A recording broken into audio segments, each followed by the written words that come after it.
Welcome to Blending the Family, the podcast. Topics can range from what is good wine on a first date, parenting tips, and not being afraid to ask for help.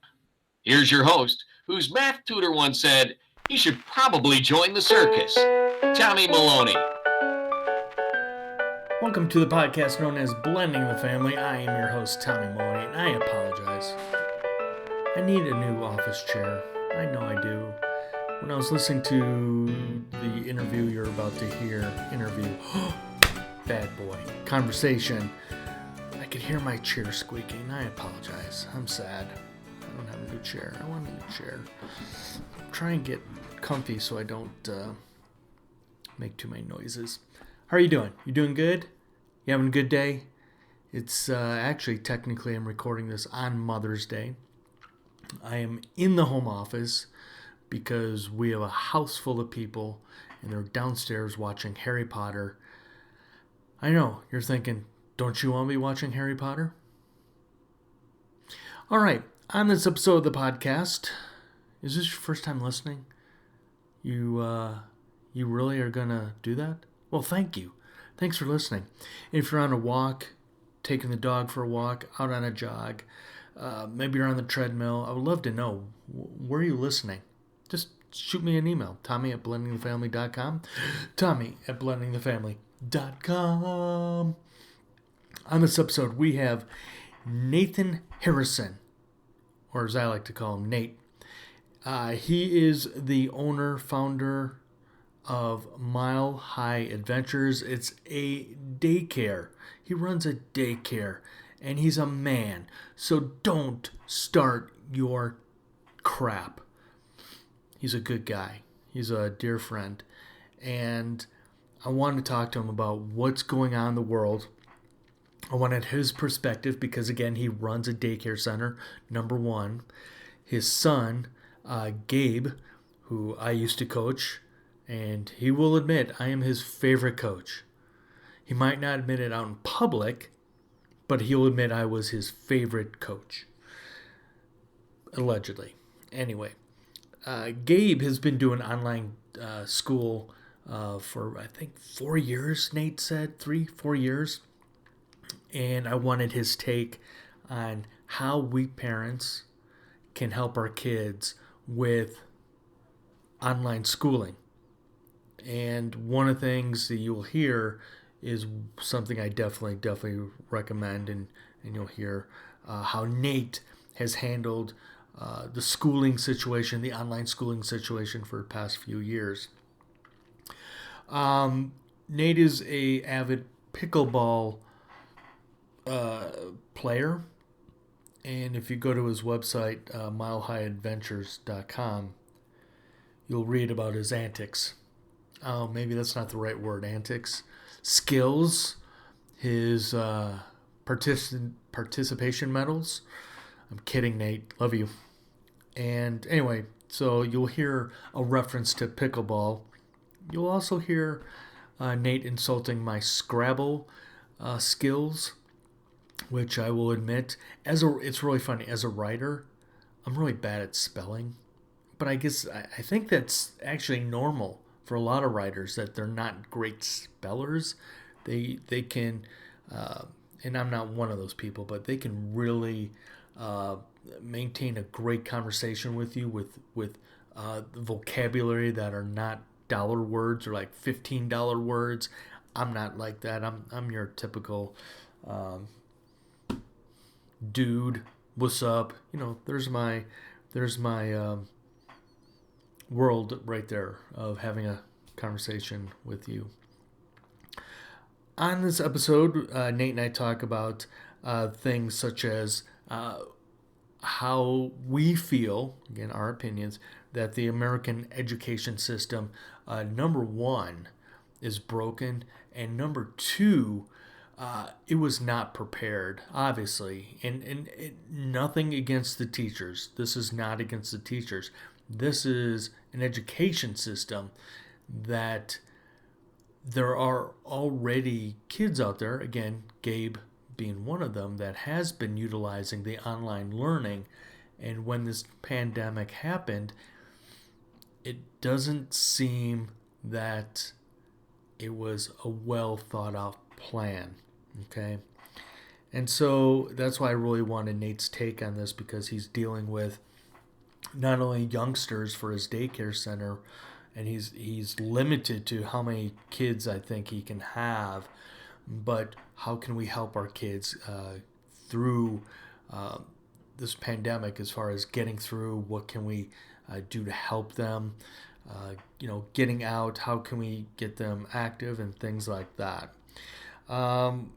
Something I really loved that you'll hear Nate say, and he said, "Stop and have fun. Stop and have fun." So think about that.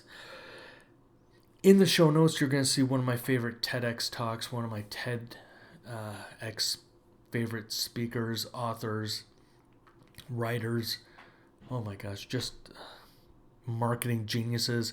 And that's Seth Godin. And Seth Godin did a TEDx talk many years ago talking about the education system. And I mentioned that. So I just want to throw that out there.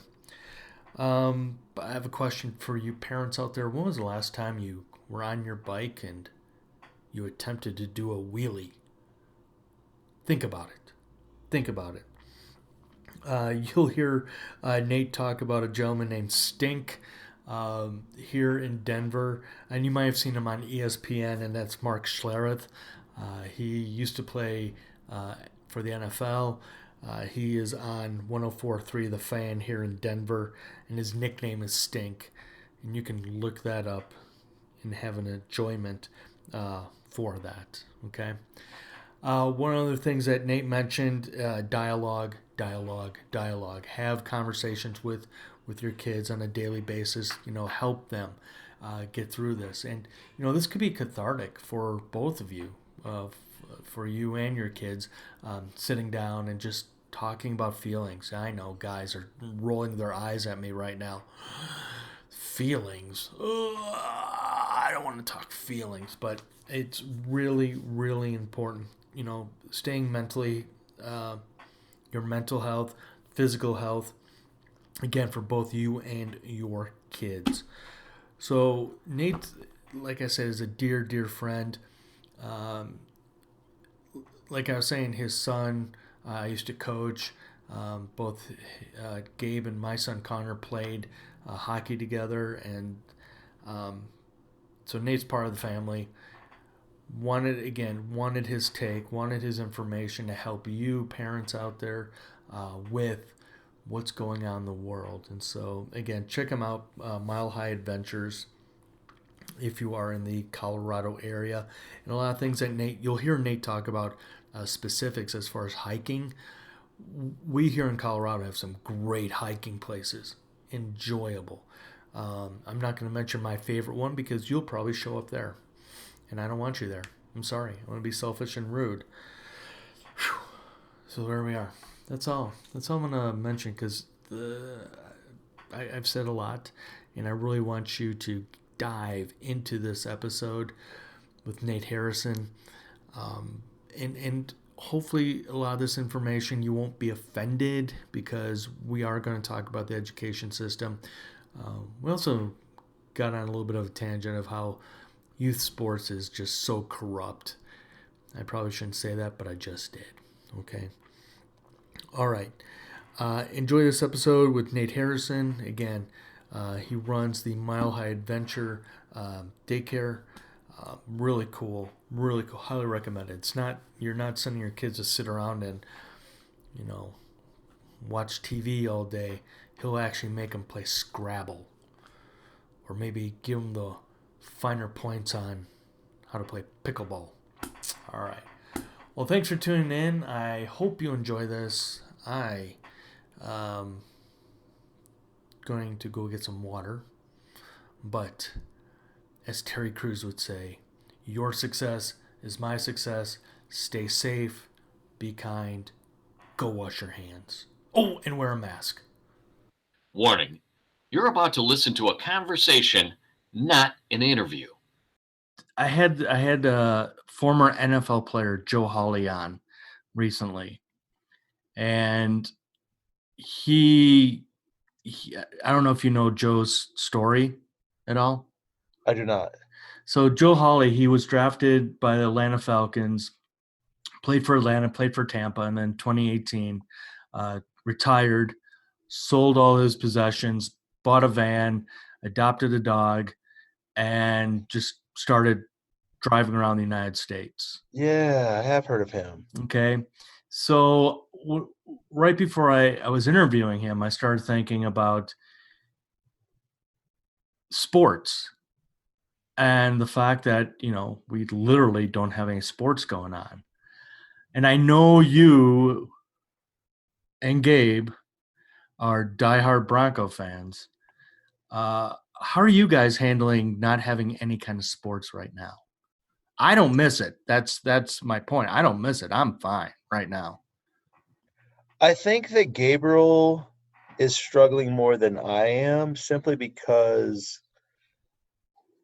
I think as an older person, we've established the history of just the memories in our minds and things of that nature. So I think for him, he wants that immediate gratification, and I think is still trying to comprehend everything that's going on. So for me, especially because it isn't, I miss playoff hockey, but I'm not a baseball or basketball fan. So the absence of those sports isn't necessarily affecting me negatively. And even if the Broncos season was temporarily suspended, it would just be a learning experience. It wouldn't be detrimental in the sense I would look at it as, well, then it just gives me more time to get outside. It gives me more time to be active. I think as a youth, I think the struggle is because you are trying to comprehend it, and you don't have this history of, I've been watching sports for 20 years, so you still recognize that it will come back. I think that the unknown is what's affecting kids. Now, obviously, he's still, on his phone or his tablet or his computer at times watching sports videos, but the live sports, I think he misses playoff hockey, and he's probably worried about the Broncos season, but I think he's one of those youths that wants the information either way. So, with the draft, with the schedule, with any information that's coming out, he's still reading things. So the live sports aspect of it, I think is, he's probably worried about it a little bit, but because there's so much information out there that he can still feel like he's involved. He's studying every player that we drafted. He's checking in on the NFL schedule and everything else that's going on. So, and I think because, the Broncos season is still 3 or 4 months away, that he's not at this point feeling like, there's a possibility that it will happen. So, but like, I think I'm in the same page as you. I don't necessarily, playoff hockey is phenomenal, but I expect it'll come back at some point, whether it's this year or next year, and it'll be there and we'll just move on. But I'm looking at this right now as an opportunity I have a ton of free time to go out and hike, to go out and climb, to go out and explore areas that normally, unfortunately, we end up, I got to watch every playoff hockey game or things like that. And I don't know that that's in reality healthier.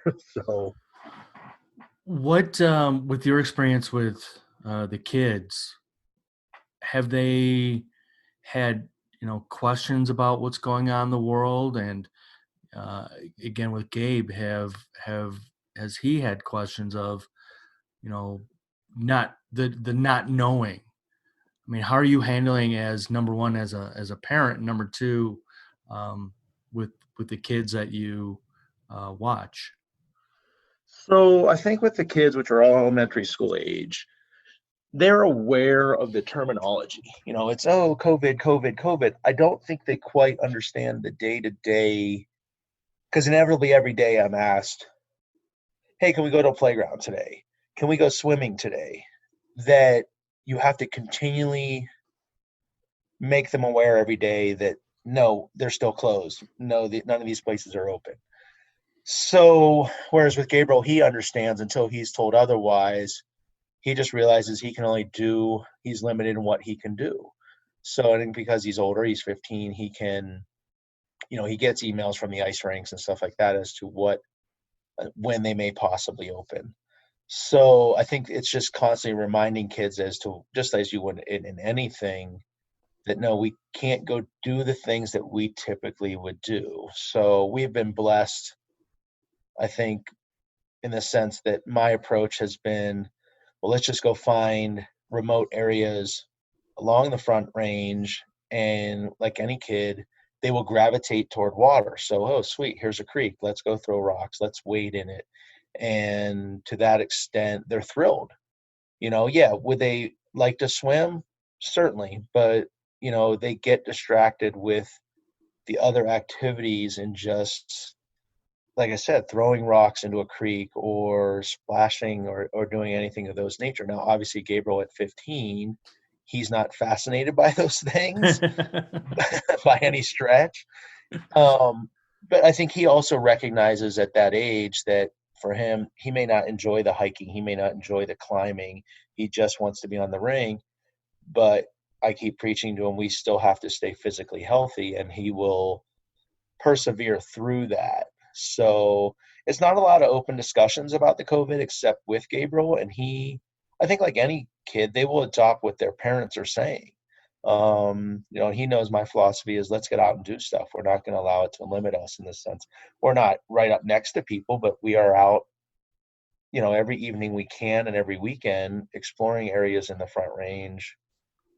So, and the kids just come in, and they're easily distracted by, just going to play dodgeball or whatever they can do. Whereas, Gabriel and I have open discussions constantly, and it's more of, I think he's frustrated. I think like most kids, which I'm sure your son as well, they're so used to every day being able to at least have the option of going on an ice rink. And it's such an integral part of them because they've lived with this for so long of, sweet, I can just go to the rink. I can go to a stick and puck. I can go to a practice. I can go to a camp. And it's been taken from them. And I think that's the frustration because, he goes by the golf courses and he sees people are out golfing. He goes by, when we're hiking and sees the crowds. And I think he's trying to comprehend, as well as his friends, as to why can't the ice rink be open? And yet, all these, like I said, a golf course, we can clearly see they're packed. And I think that's where his struggle is why is what I love being denied from me, and yet some of these other things are not being denied from people, despite the fact that they're right next to each other. They're doing things that, there may be some social distancing, but I don't think it is to the extent that everybody's 6 feet away on a golf course. It's not. We've seen it. So. Well, it's funny you talk about the golf course because I've made a more conscious effort. I really, because of being home this month and a half from work, I let myself go, Nate. I'm not gonna lie. I don't have the bikini bod right now going on. And so I've been making a conscious effort, making sure that, so for example, after you and I are done having this conversation, I'm going to go for my normal 2-hour walk. Yeah. And part of my walk is I walk by a golf course up here. And I've noticed that there are no golf carts out there, that everybody has to walk. Yeah. And I'm going, wow. I hope some of and it's mostly men that I see. I rarely see any women on the golf course, but I'm just hoping these older guys can sustain, 9 or 18 holes walking. But to bring it back, your valid point with Gabe is I was shocked too, driving around and seeing people on a golf course. I'm going, what? And then I talked to my mom and bonus dad. They live off a golf course in South Carolina. And my mom was talking about how, they're told that they can only have one person in the golf cart because, they're they're older, but she was laughing going, we're sitting in the same golf cart. I see my neighbors sitting in the same, people are it's like, it's reality, but at the same time, it feels like a third dimension somewhere where we're told, again, through our kids' eyes, hey, we're told to do this, we're supposed to be following these rules, and then we watch other people Right. not following the rules. It's like, that's not fair. And it goes back to what you're saying with Gabe going, well, why can't we open up the ice rink? Why can't we have public skating? Why can't we have, stick and puck? Well, it's like the rules only apply to certain areas at times. Yes. And that's frustrating because I think he is looking at it too. And I think he's somewhat aware that because we go out and we do, a lot of stuff and, without knowing all the specific details, but that if the elderly are more susceptible, they're out there doing things. I mean, that's who we're seeing on the trails during the day. That's who we're seeing at the golf courses. And honestly, as much as you'll chuckle, I've been out and amongst the pickleball community, and they're telling me, we just want to get out. And they're in their 60s. They're in their 70s. I mean, I had a gentleman bike by the other day in my neighborhood who knows me from the pickleball community. He's got to be 72, 73. And he biked over and he didn't have a mask on or anything else and came right up to me and shook my hand and just said, I just want to get out, And so Gabriel, as a child, as a youth, would see that and go, if they were given the opportunity, they're going to leap at the opportunity. They're not going to hesitate. And there's going to be those people that will and just lock themselves up. And that's okay if you make that choice. But Gabe's looking at it and going, so you guys can do this, and you're most likely to suffer if you contract this. And yet I can't go do what I love to do. And I'm in not my prime at this point, but definitely athletic and healthy, and being told I can't. And I think that's frustrating. And it's frustrating for kids to be honest. We are out with the program at times near playgrounds, and we see adults using them as exercise equipment. And the kids are going, and I don't think they're quite aware, but so why are we not allowed on it? But the adults can go on it and use it as exercise equipment, but somehow kids can't go on it and use it for its actual reason of existence. And I think that's extremely frustrating. And for me too, because I'm more consciously aware of there's caution tape all around it, there's signs, and yet adults are using it and kids are not allowed to. And it's odd. I don't know where to put it. We're still being active as part of the childcare in the sense of like, it's a lot of hiking. It's not long, Dickensian marches of hiking. It's the Ho Chi Minh Trail. Yeah, it's simple hikes, but it's stopping at a creek and playing, and they love it and they get distracted. But at the same time, especially from parents, I know what I hear is that we just want to go to a playground. We just want to go to something that's simple and close and have our kids have their childhood back. And I think it's hard when we see adults are still out, congregating or using the, like I said, the playground equipment, and yet a child is being told absolutely not. So I don't know what the answer is. I just know that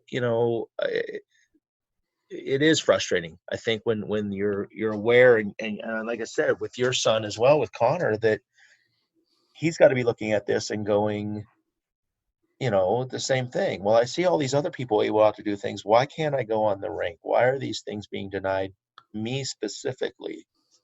And I don't know. I don't know the answer in that sense. Well, for him, it was really frustrating because baseball season. I mean, high school baseball is such a short season. And luckily for him, I don't know if luckily is the correct word, but luckily for him, he's a junior.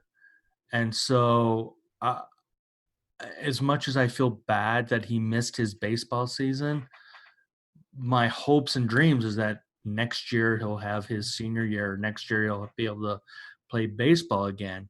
And I know for him, where we live, there are batting cages, and during the springtime, right after when hockey season is over for our boys, it's onto the batting cages, and that's his way of exercise. That's his way of somewhat being in a zen moment, is being in those batting cages. And I felt so bad for him, is like, can't even go to the batting cages. Right. I mean, So along those lines, Nate, and this is why another aspect why I really wanted to talk to you is that, can you share some ideas, some tips, because you've been in, your daycare business for many, many years. As parents right now, what can we do, not only as adults, but what can we do to help our kids with some type of activities where we are confined? What have you been able to do with your kids, on a limited basis, obviously, but with your daycare? So I think as I talk to parents, I think the tough part for them is their willingness to adapt as well. I have a family specifically who, when I'm taking the kids out, I mean, we love to stop near water, so we'll play near the water. And then one girl brought up to me that, oh, when I'm out with mom and dad, we just have to hike. We can't stop and play in the water. And that's where I'm trying to, and when I spoke with the dad, I was like, you may have to persevere.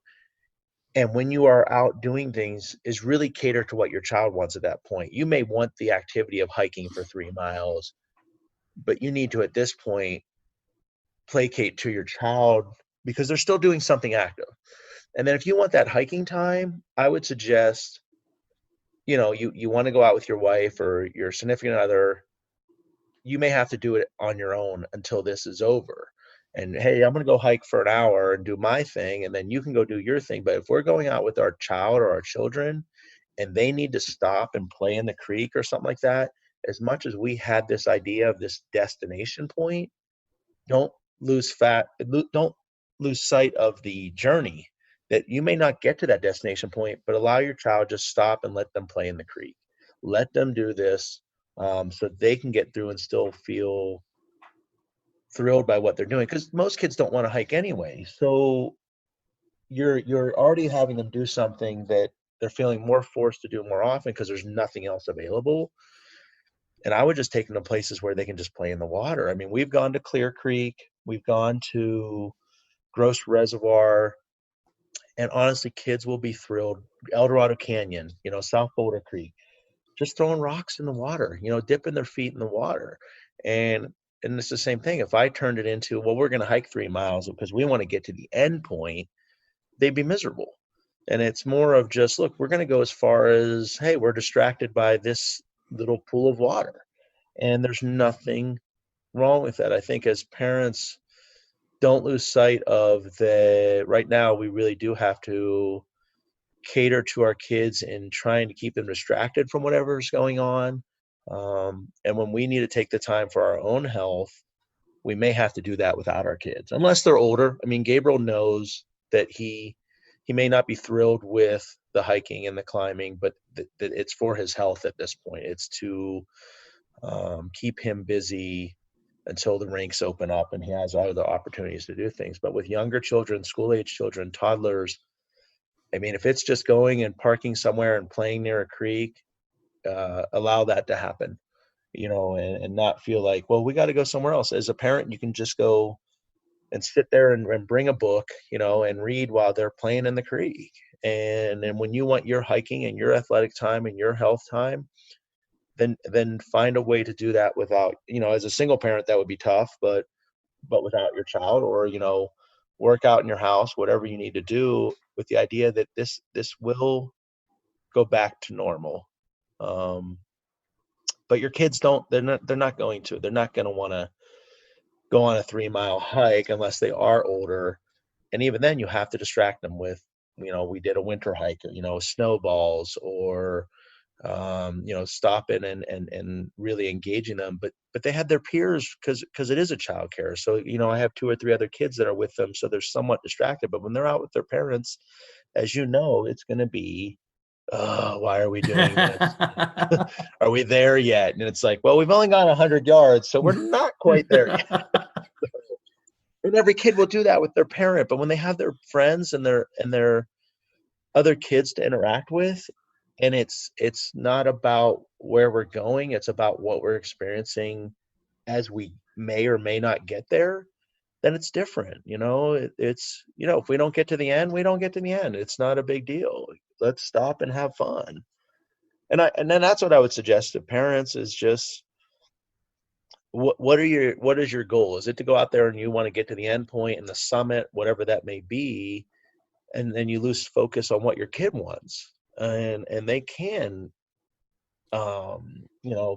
sit there probably for an hour and throw rocks in a creek or a lake, and that may not be what you wanted, but your child is happy, and they're getting some type of activity. So interact with them on their level and what they're enjoying at this time. And do your hikes later once things have gone back to normal, and it's not every weekend this is what we have to do because there's nothing else available. Do it once a month or something. Take your kid on a hike or something like that. But right now it just feels like that's the only option, so people are going out more aggressively to do that, and honestly their kids are probably not thrilled about it because there is no stopping. It's just, we got to get to here, and to me it's, no, you don't. Just pull over and stop and play in a little waterfall, do some stick races and things like that, and the kids, they'll be happier. Don't see it as your time, see it as their time. Essentially no different than you would do at a playground. You would sit there and allow your child to play on the playground equipment. Well, right now nature is their playground, so don't make it so much as a focus on you as an adult and what you want to do, which is to hike to the end point and feel like, well, I accomplished this. You may have to do that on your own time, if that makes sense. Yeah. Something you're talking about, getting to their level, because we both have teenage boys. When it was last month when we had Connor for his weekend, he calls me up and he says, "Hey Dad, can I bring my TV?" It was Easter weekend. That's what it was. He goes, "Can I bring my TV and my game console?" And I'm thinking, I should be saying no, but I'm like, sure. And there was a little bit of a method to his madness and I understand where he was maybe subconsciously going, is because there is not a lot we can do. Right. I mean, again, we can't go to the batting cages. We even if we want to go on hikes, like my wife Ann and I wanted to go on a hike, and every spot, every place we wanted to stop was just packed. Yeah. Which I still find ironic. But so I let Connor bring his console over, and again, talking about getting on their level, I was like, this is my opportunity, because I'm not a fan of video games. I mean, yeah, maybe when I was a teenager, but those days are long gone. But I was like, all right, what can I do? What game can I do with him to help build that bond, help build that relationship? And so we ended up playing home run derby on his, and what, I don't know whichever was I don't know if it was the Wii or Atari. You don't know. I don't know. Yeah. But as much as I'm going, we should be going out for a walk. We should, be doing. It's like,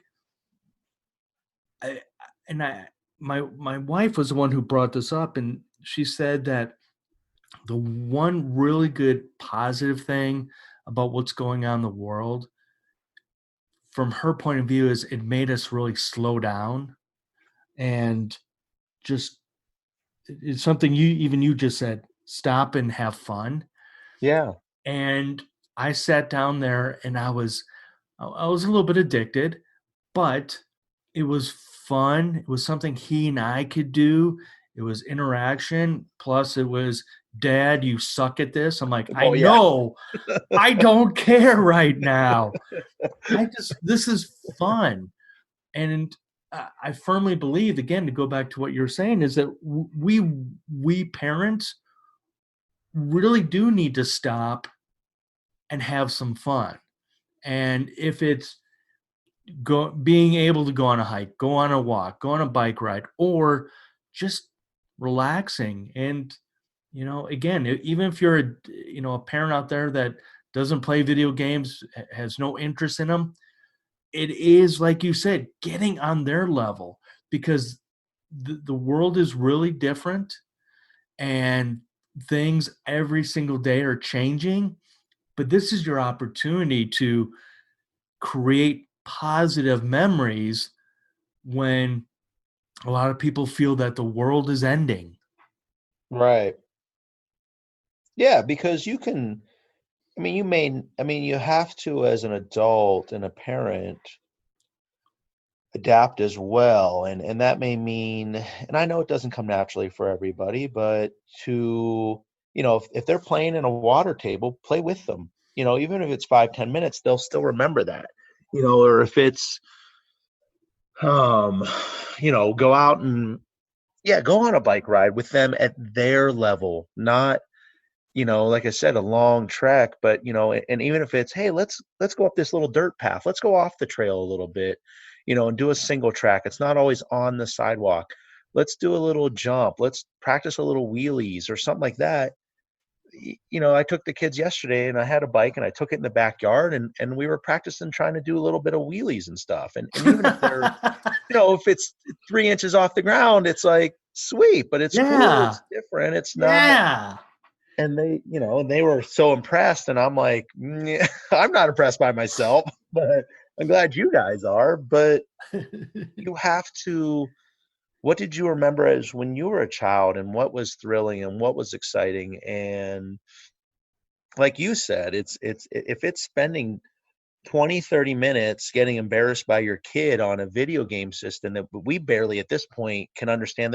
What do you mean there's 20 buttons? I remember it was just a joystick. Yep. And you just go, the reality is you're spending time with your child, and they're learning that sometimes it's just about the pure enjoyment of that social interaction and hanging out with your parent doing something your child loves. And yeah, like you, I can't sit in front of a video game system or a TV and for any length of time. But I know for like our kids right now, it is a way for them to socially interact with their buddies and to get lost for a little bit of time. But I don't know what you do, but for Gabriel, I set a schedule as to, look, I wanted to do from the online school, take an hour of recess at noon and go on a bike ride or go down to the local HOA rink, which is essentially a tennis court with, has some hockey goals in it. And then they do the same thing in the evening. And then, then you can have your electronic time where you're talking to your buddies. And I'm okay with that because I know you've been active during the day, and you have to find that balance still. I don't think you want to sit there and just go, well, it'd be easier if I just sat my kid and they binge watch TV all day and then played video games. You just can't. And I think people are aware of that. They can't do that, but it's easy right now to gravitate toward that. And it has to be moderation. And like you said, it's so frustrating at this point to want to go out on a hike and every trailhead and every parking lot is there's no spots, Right. and so on the weekends what we've done is had to go a little further and do a little off the beaten path things, which we normally do anyway, but or do them when most people aren't. Do them in the evenings, at sunset and dusk, and places are a little bit calmer then, and it's nice. So we've just, I've tried to find different unique times and opportunities to explore places we normally wouldn't. And it's been awesome in that sense. I know Gabe looks at me at times and I know he's not thrilled about it, but I keep preaching. And just like you, I think we have that unique interaction with our own sons of dialogue as to why we are doing these things. I know it's not something you love, but we do need to go out and stay active, and in the big picture, hopefully, our kids later look back and go, oh man, I remember this hike, and just spending that time with our parents, and even in something short and simple. like you said, Connor will remember that with you and just be like, hey, my dad still has that, still a kid, at the heart of us, at the core of us is there's still that youthful mentality of we can get lost and have fun. And the kids, they don't often see that. They just see us establishing the rules and, well, Gabriel's more the adult in our parent-child relationship, is what I constantly hear is that. Not going to deny that. Yeah. So it's like, Dad, maybe you shouldn't be doing this, but um, but yeah, they're kids. Don't lose sight of that they are kids, and play with them. They want to be played with. They want to have the sense that you are enjoying life too. If they don't see you smile, if they don't see you enjoying water just as much, then they'll grow up too soon. Go back to talking about having that schedule for Gabe. Now, I know that Gabe has been doing online school for how many years? He started right when he got out of elementary, so 7th grade, so 7th, 8th, 9th, and this is 10th. So what advice can you give to parents who this is brand new for them, this is brand new for their kids? What advice can you give? And I love the fact that you have that somewhat fluid schedule for Gabe, but what else can you offer the parents as far as helping them help their kids with this new, hopefully temporary world of online learning? I think just like the schools that you need, well, I wish the schools would do more of, is break it up into those, where the child needs to step away. As I think mostly because it is a lot of screen time too. Look at it that way. It's not just okay, because they need this education, but it still is a lot of screen time. And I want Gabriel to step away from it. So as a parent, I would suggest that we're going to do an hour of this, and I wish teachers would do more of too. Don't just schedule all these Zoom meetings and really start pushing too much classwork, because the kids are learning the technology still too. Just as we as our parents and a childcare provider, as to, well, how do I log, as you saw today, how do I log into this Zoom meeting on this device when I'm already on this device and everything else? And it doesn't have to be, Gabe's schedule is not strict, but it's definitely where I have to say, look, it's okay to take a break. Don't get frustrated. In the bigger picture, I want you to understand your responsibilities, but also be able to take a break and go, look, I'm going to take 30 minutes and go out and shoot some pucks or go on a bike ride, and that's okay. And with younger kids, I would say the same thing. Let's not push so much. How do we simplify this, and let's take a little break, and that's okay, because it is overwhelming for them to sit. I mean, they can sit in front of the screen forever for Minecraft or Roblox or something like that, but they are struggling, I think, with the overwhelming classwork and learning how to submit it online, and still not, take a break in between. And if they have to do 30 minutes in the morning, 30 minutes in the afternoon, and 30 minutes in the evening, I think that's okay. Now, that may be tough for a parent's schedule, and maybe that's where the school system isn't adapting enough. That I think some of them are, some of them aren't. Some individual teachers are, some aren't. In that, what's happening now should not be overly evaluated as to the long-term future of these children. Allow them still to go, look, I have one teacher who, look, as long as she's getting some work done and you as a parent feel like the work is being completed and she's putting some time and effort into it, I'm okay with that. I'm not going to sit here and grade it. I'm not going to sit there and browbeat them overly, because in the big picture, hopefully, like you said, that this is just a small window and it will go away and it'll go back to normal. And even if next year it's online school, figure out a way as to simplify it, simplify it as to what really is important for a child's education, and make it simpler and really focus on what they need to know and what will make them healthy, responsible adults. And, because I have the opposite end of the spectrum where, some teachers are going, oh no, we're still going to be very aggressive about what we're trying to get accomplished in this last month of school. And then your kids are going to get frustrated. And you as a parent, I think, have to go, my own philosophy is, look, Gabriel, I'm okay with, subjects that you struggle in passing, just pass it. You don't need an A. You don't need to be a 4.0 student. If that works for you, fine.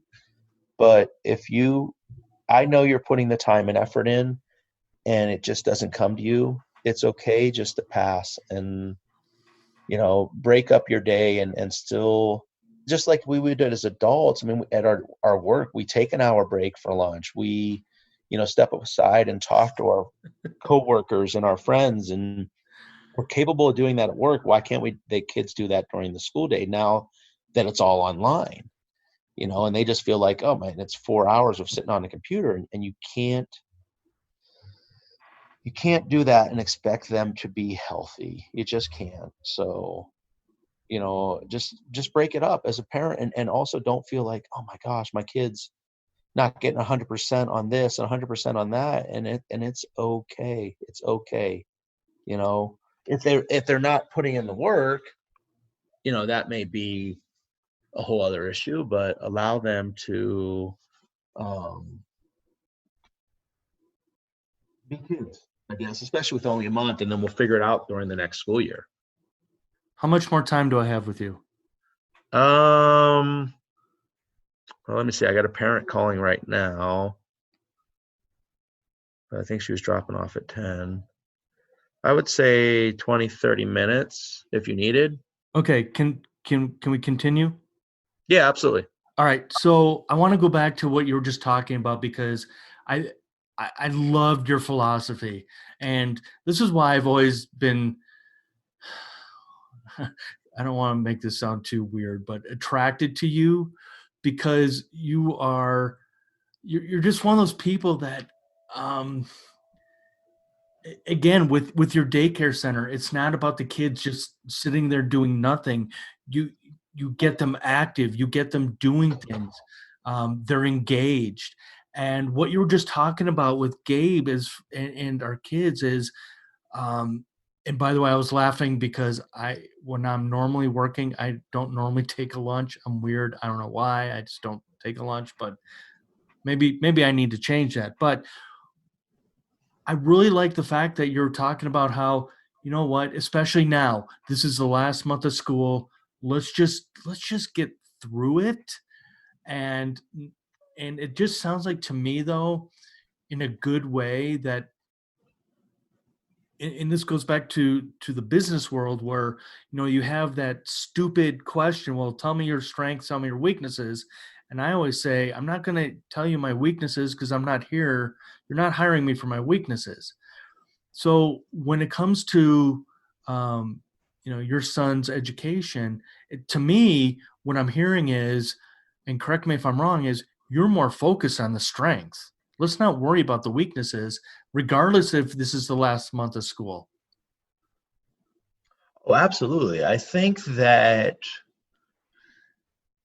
and I would honestly say I learned that from my parents, in the sense of, through elementary and middle, I was very grade oriented. I wanted to learn, I wanted to study. And then I came to a point where I felt like my interests weren't being promoted.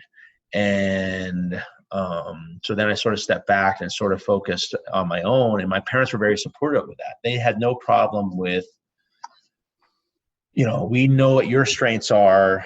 We know you'll just come home and read if you need a day off from school. We're going to support that. Whereas with my other brother that's closest to me in age, he could have cared less about grades, but they recognized he knew what he wanted to do, which was be a chiropractor, and they supported that. So they didn't put any pressure on him in the sense of just get through it. It's okay. We understand who you are and what your strengths are, and it is not going to school at all, but we can't trust you at home. So Yeah, I've met your brother. Yeah. So what they did with him was the same thing, was a different type of promotion of his strengths. And now he's a very successful chiropractor because he knew what he wanted to do. But if they had just sat there and browbeated him about, you've got to come home with B's and A's and these subjects that I think even as high schoolers, they recognize the absurdity of it. I would say even middle schoolers are recognizing it now too, that you're not prone to mathematics and geometry and algebra and the in-depth nature of it. It's not going to happen, nor would I want it to be someone who struggles through it. I hope they don't become an engineer and they're still struggling on it. So I just keep saying to Gabe, like I said, that, and I think because my parents instilled in me, we know what your guys' strengths are. We're going to focus on that. Now, I think in job sector, you want to make sure you know what your weaknesses are and also be able to hopefully make them stronger. But you wouldn't ask, I was actually listening to Stink this morning on the fan. You wouldn't ask a running back who has poor hands and in the middle of, a playoff game, go, look, we're going to send you out on a route and expect you to catch the ball. If your strength is plowing through the trenches, guess what? We're going to keep feeding you the ball and have you plow through the trenches. And that's what your strength is. So, Gabriel's strength obviously is sports statistics and it's knowledge about them. So he's taking a sports management class. And I said, in that class, I have a high standard for you. I want you to put time and effort and energy into that.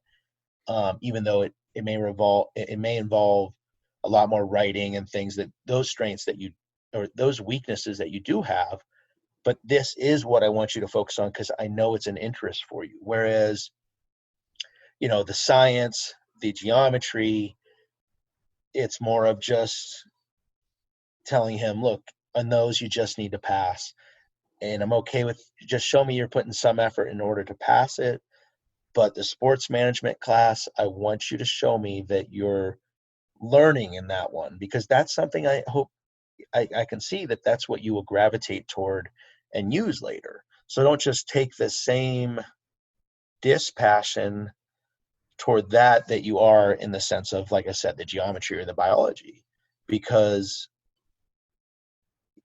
it becomes so frustrating, I think, just as it would if you told me and you wanted to put me in a cubicle, I'd be one of those miserable adults and I would struggle and I wouldn't blossom in any stretch. And I think, so why do we do that to our kids? We sit there in a high school brick and mortar classroom and go, okay, you got to sit here for an hour each day taking maybe English is your weakness, maybe social studies, and it's just something you have no interest in. We're going to sit there and we're going to tell these kids and make them miserable and not expect them to lash out, and instead of going, look, you already know probably what you like and what you're good at. Let's cater to that. Let's change the whole education system. And so I think with online school, we do have some flexibility with that, where with Gabriel, I can sort of be more involved as a parent, and he's not sitting there maybe and having a teacher question him so much, or pulling him aside. He's just going, look, this is what I have to submit to get through this subject. And my parent is saying, okay, these are the subjects in the sense of what I see as you, again, dialogue, our strengths. So make sure you are putting the effort into that. In those, I don't want you to just submit something just to get by it. I want you to show some passion in that because it is an interest. It may be, again, the writing aspect you're not thrilled about, but the subject you are. So find a way for that strength and that weakness and combine them to at least get something in the sense of a higher grade. So I know you have gained some knowledge about something that you will use in your future. Whereas the biology and the geometry, I know specifically for my child, he's not going to use that in his future. He's not. And so I'm not going to sit there and get frustrated with him because he's getting C's in that class. I'm just not. I can't justify it. I can't speak for other parents because they want to maybe sit there and go, look, I got a 4.0 student, and that's great. Do you have a happy student? Do you have someone that in reality could have spent more time on what their specific interests were? I don't know. I don't know what the answer. I just know for my son, and speaking with a lot of kids that are, I have older kids, middle school kids, and they're frustrated. They are sitting there going, same thing. This has no interest to me. It just doesn't. And they can't see the practical application of it later. And I think you could probably say the same thing. It's hard for us as parents to go, yeah, you probably aren't going to need to know this later because I never use it in my life because I'm not working at NASA. I'm not working at Boeing. I'm not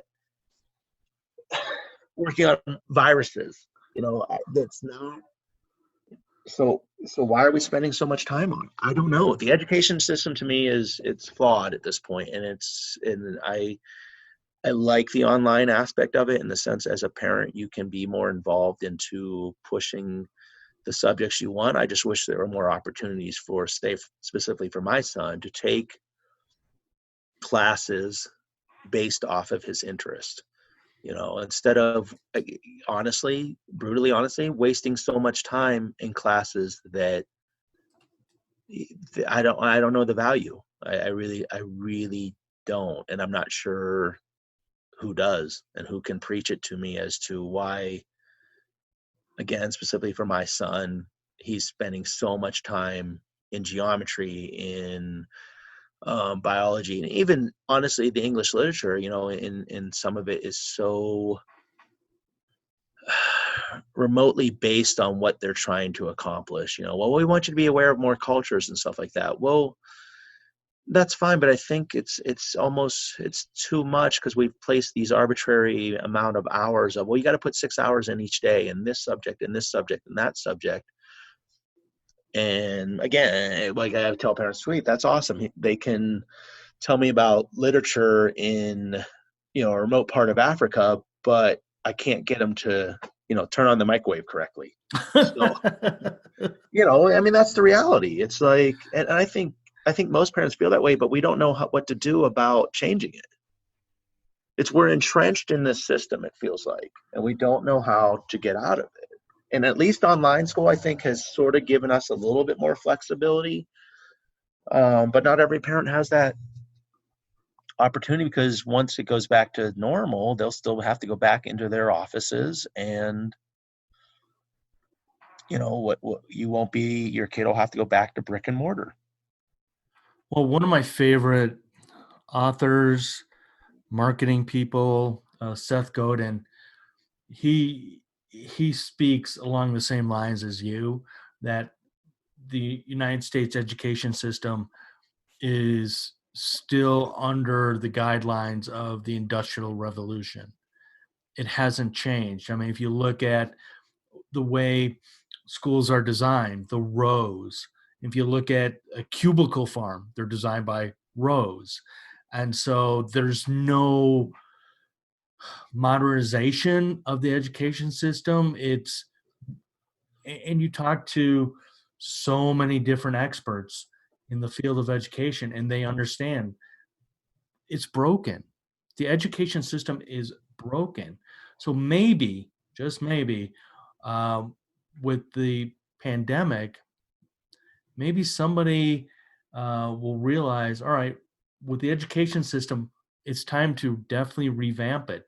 What can we do to make it more real life world for the kids in school? I mean, I would love, for our kids to be able to, maybe spend more time in businesses that they might have an interest in, and let them go spend time there. Right. And give them the real world experiences, and then turn around and say, let's build a curriculum around that. Well, yeah. I mean, I have a girl who works for me, and she is doing more in tech. Now, when I knew her when she was younger, I would not have known that was her inclination, but she's loving it. And it gives her,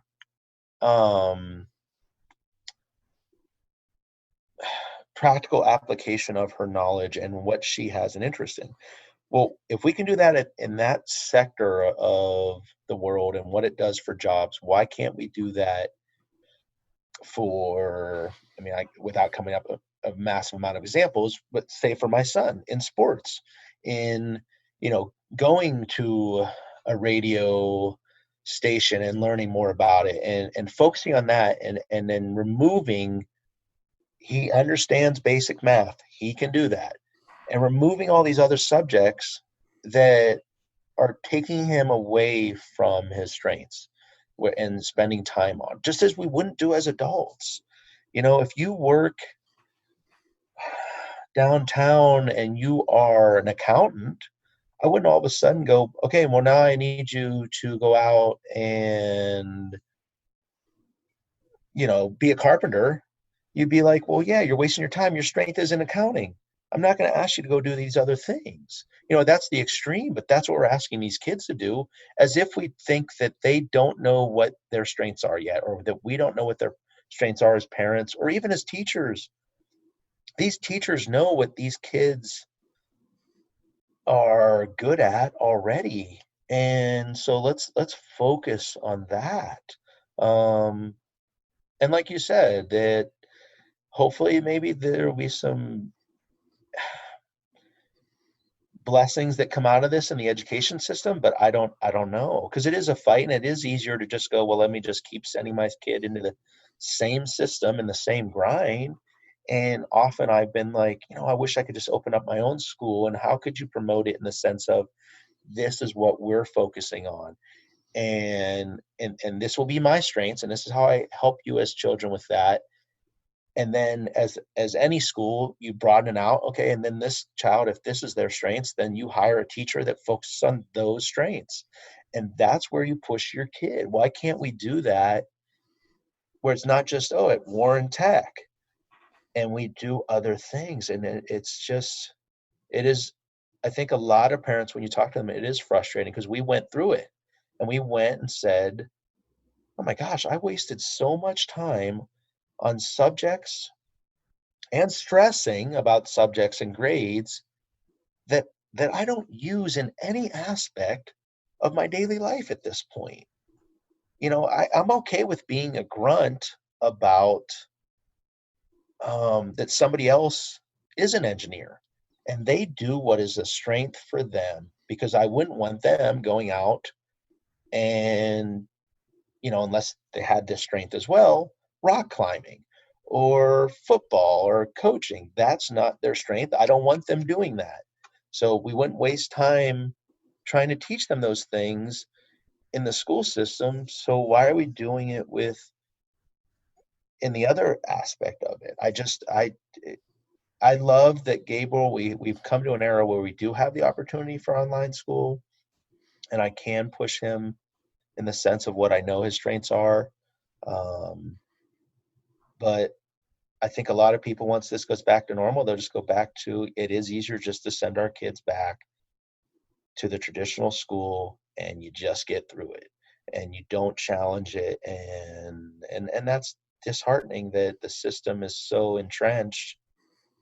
How do we really, as a collective, step away from it and go, because it just feels like, well, we have to compete with these other countries. We have to compete with them. Well, maybe the way we're competing is wrong. Maybe we can, make more intelligent adults by focusing on what their strengths are, instead of, saying, well, we have to compete in this sector. Well, why can't we compete more in this sector, in innovation and ingenuity, instead of, Pink Floyd, another brick in the wall, and we're just sending these kids through the meat grinder. And that's what we're doing. We still are. I mean, that was 79, 78, and that's still what our school system is doing. Dishearteningly, it's sad. Well, I do want to respect your time, because I don't want you to have what happened to the young girl yesterday in Utah, whose 5-year-old young brother stole the car. Oh yeah. Well, he's going to buy a Lamborghini, wasn't he? He was going to buy a Lamborghini. He had $3 in his pocket. He was going to go buy a Lamborghini. I hope Lamborghini does something and sends him a vehicle. You know, we appreciate what you did, kid. We Yes. got a lot of advertising out of that. Oh, that would be hilarious. They show up with a real Lamborghini. Go, here you go, kid. Yeah, exactly. We'll take the $3 too as down payment. Yeah, exactly. And the kid would be thrilled. Yeah. So the last question, Nate, I ask all my guests on the podcast is, what has changed in your life the past 12 months? I mean, honestly, I can only reflect probably on the last.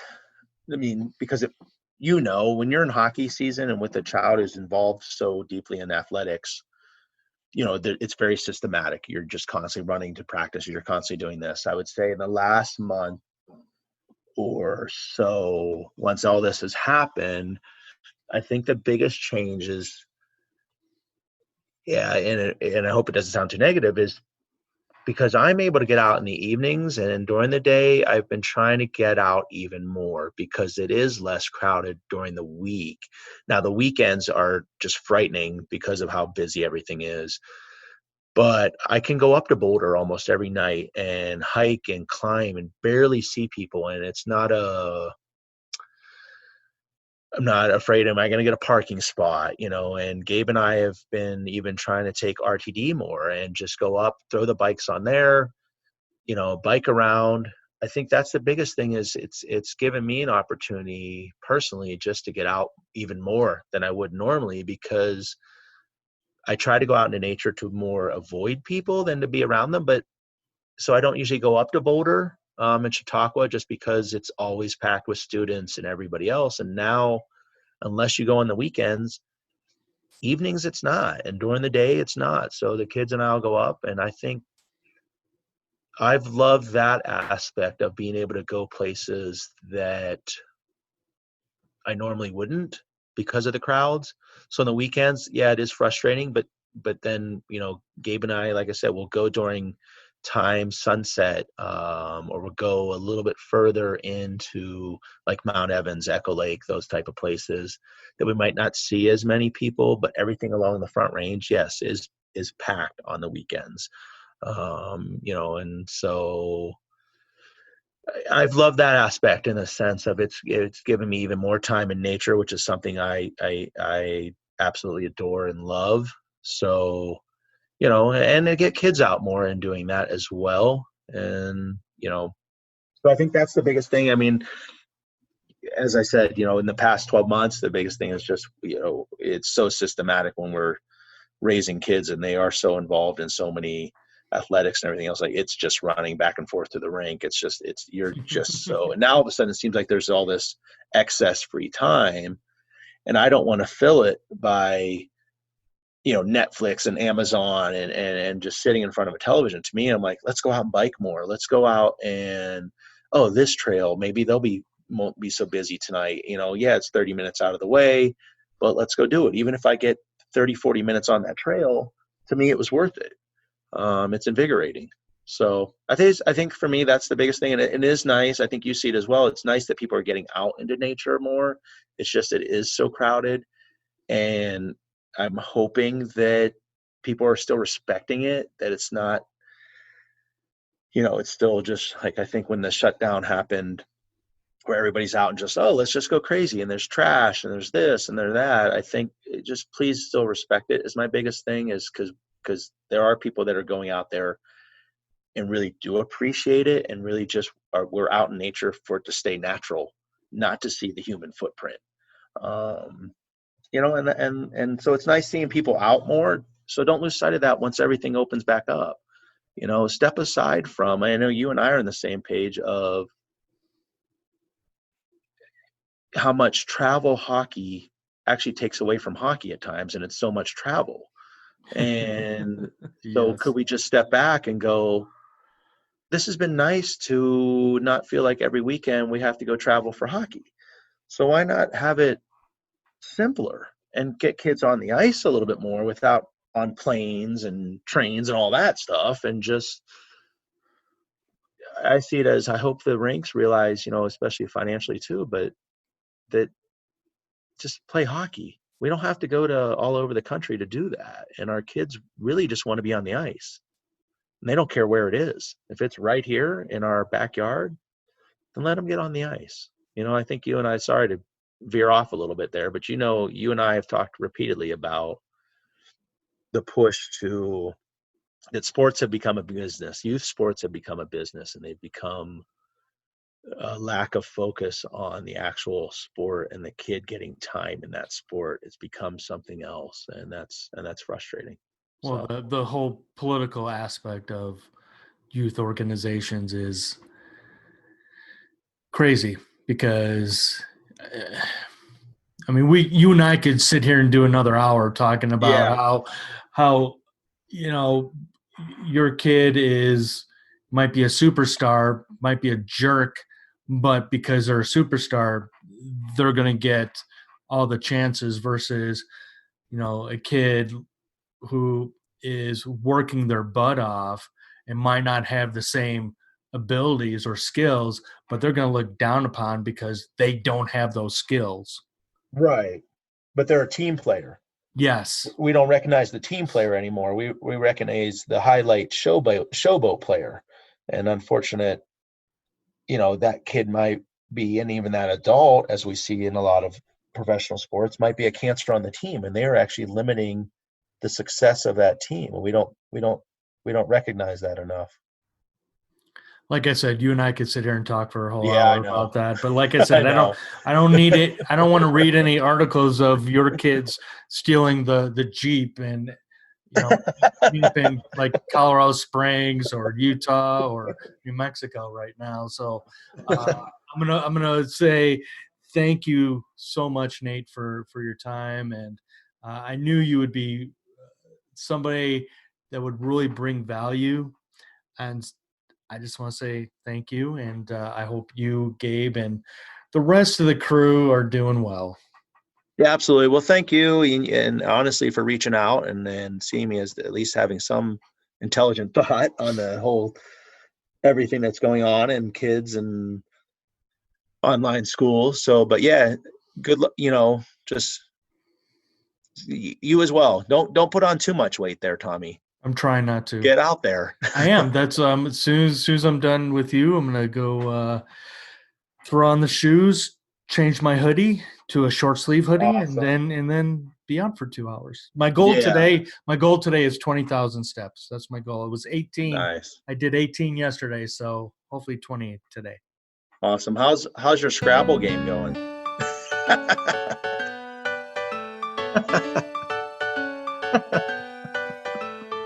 I lose you? Did I lose a connection there?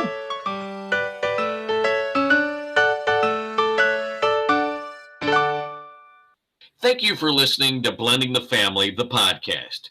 We hope the little kid kicking your seat behind you while flying across the country was less painful than listening to Tommy. Wait, please leave a rating and review. However you get this podcast, whether it's through the mail or from your neighbor or listening in under the couch. I don't know. You tell me.